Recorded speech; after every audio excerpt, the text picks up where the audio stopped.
মাতারাকে পুজো দিয়ে ভোট প্রচার শুরু করলেন বীরভূম লোকসভা কেন্দ্রের বিজেপি প্রার্থী দেবাশিস ধর। নাম ঘোষণার পর গতকাল সন্ধ্যায় বীরভূমের সিউড়িতে দলীয় কার্যালয়ে পৌঁছন তিনি। সেখান থেকে আজ বেলা 11:30 নাগাদ তিনি তারাপীঠ মন্দিরে আসেন। এরপর মাতারাকে পুজো দেন তিনি। তারাপীঠ মন্দির থেকে বেরিয়ে বিকেলে নলহাটির দলীয় কার্যালয়ে কর্মীদের সঙ্গে বৈঠক করেন। বৈঠক শেষে 51 পীঠের অন্যতম পীঠ নলাটেশ্বরী মন্দিরে পুজো দেন বীরভূম লোকসভা কেন্দ্রের বিজেপির প্রার্থী দেবাশিস ধর।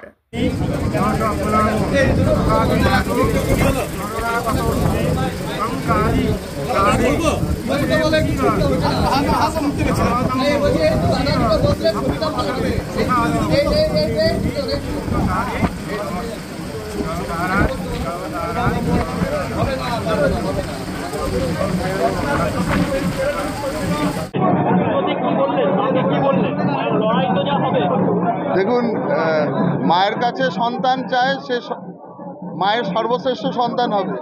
একটাই বললাম যে এমন কিছু চমৎকার করে যাতে আমি জন্ম জন্মান্তর ধরে তোমার কাজ করতে পারি। আমার আত্মা আমি তোমার কাছে সমর্পণ করেছি, বাকিটা তোমার কাছে।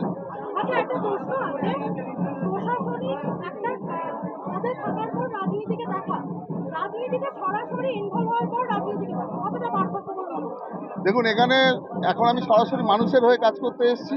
মানুষের যে স্বতঃস্ফূর্ত ছাড়া, আগে প্রশাসনিক পদে থাকা আর এটার মধ্যে অনেক তফাৎ আছে। অবশ্যই মানুষের এই স্বতঃস্ফূর্ততা এবং মানুষের জন্য কাজ করার জন্য আরও বেশি আগ্রহ এখানে বেড়ে যায়। এখন মনে হয় আমি মানুষের জন্য নিজেকে সমর্পণ করেছি, সেই কাজটা আমাকে করতেই হবে, তাদের লক্ষ্যে এগোতেই হবে। লড়াই কিছু নেই, আমরা জিতছি। একটাই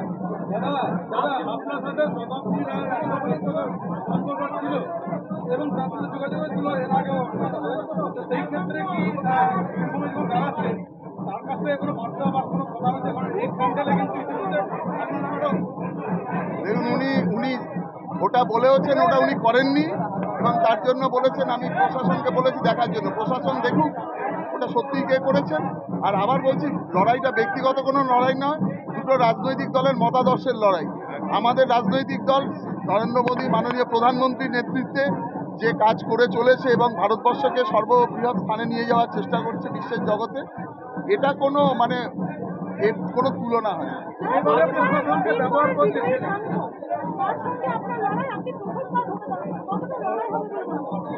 বিরাট কোহলিও যেদিন প্রথম টেস্ট খেলতে এসেছিল বা আমাদের ইন্ডিয়া টিমের জার্সি গায়ে দিয়েছিল, তখন কেউ ভাবেনি যে বিরাট কোহলি একটা লেজেন্ড হয়ে যাবেন এবং ওয়ার্ল্ডের শ্রেষ্ঠ ব্যাটসম্যান হবে।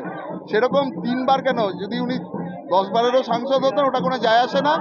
এটা নির্ভর করছে, আবার বললাম যে আমি এসছি এখানে জেতার জন্য, আর অন্য কিছু বার্তা নেই।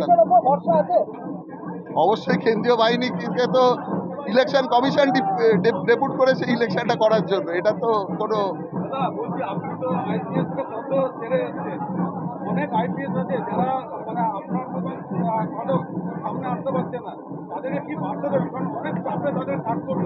দেখুন, একটা জিনিস আমি এতদিন বলতে পারিনি, এটা আমি বলতে চাই যে আমাদের সরকার এবার যখন আসবেন, প্রশাসনিক সংস্কার হবেই।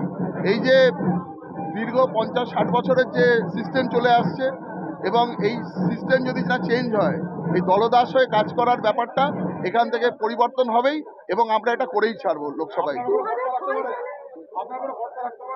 একদম পারে। এটা আমার জুনিয়রদের জন্য এবং সিনিয়রদের জন্য, বোধ তাদের জন্য বার্তা, যাতে কোনো রকম আমরা চাই মেরুদণ্ড সোজা থাকুক এবং নিরপেক্ষভাবে কাজ করুক। তার জন্য আমার পার্টি বা ওনার পার্টির ডিফারেন্স যেন না হয়।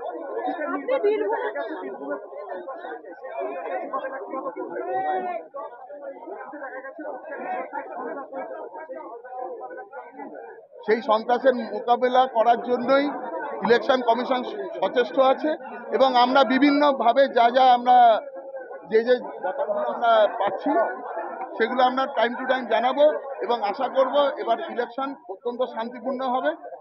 তথাপি আমরা প্রত্যেকটি ঘটনার উপরে নজর রাখছি।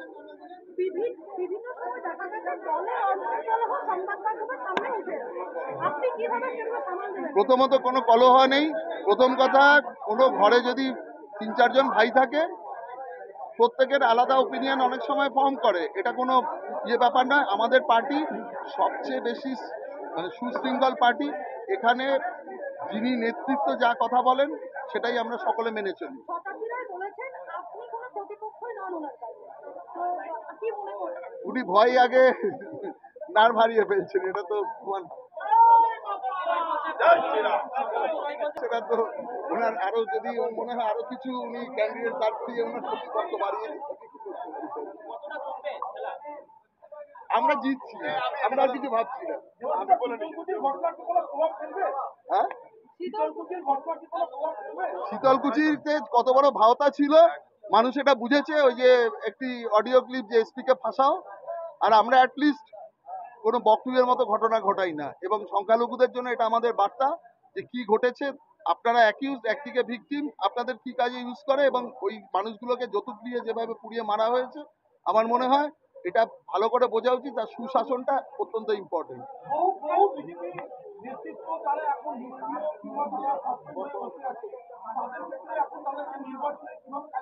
আমাদের প্রত্যেকটি কর্মী সক্রিয় আছেন, কোনো নিষ্ক্রিয়র কোনো ব্যাপার নয়। আমরা আমাদের দলের যে সংগঠন কিভাবে ঝাঁপিয়ে পড়বে 4 তারিখে যখন রেজাল্ট বেরোবে তখন দেখতে পাবো। একটা শেষ প্রশ্ন, আমরা বিধানসভা নির্বাচন বা তার আগে যেটা দেখেছি যেগুলো শহরাঞ্চল সেখানে বিজেপি লিড পেয়েছে বিভিন্ন ভোটের নিরিখে, কিন্তু যেগুলো ব্লক অঞ্চল রয়েছে সেখানে বিজেপি অনেকটা ভোটের নিরিখে পিছিয়ে রয়েছে, সেগুলোতে কি স্পেশাল করে কোনো কাজ করার ইচ্ছে রয়েছে?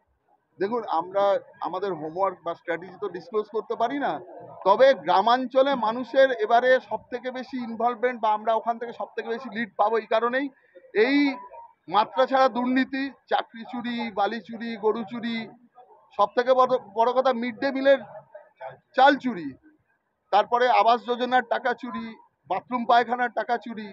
তো মানুষ এখানে গ্রামাঞ্চলের মানুষ সব থেকে বেশি এফেক্টেড। রাস্তার টাকাও চুরি করা যায়, কেউ জানতো না এটা আগে। তারপরে আজকে রেশনের যে সমস্ত চুরি হয়েছে, স্বাস্থ্যের বিভিন্ন জিনিস চুরি হয়েছে কোভিডের সময়। তো এক্ষেত্রে গ্রামের মানুষ সব থেকে বেশি জবাব দেবেন, কারণ গ্রামের মানুষকেই, গ্রামের মহিলাদেরই রাত্রে 12টায় সন্দেশখালিতে গিয়ে পিঠে বানাতে যেতে হতো। তো এইটা শহরের মানুষ তো অতটা ভিকটিম নন বা ভুক্তভোগী নন, ফলে শহরের মানুষ আগেই আমাদের সঙ্গে ছিলেন, গ্রামের মানুষ এবার দ্বিগুণ উৎসাহে আমাদের সাথে আসবেন।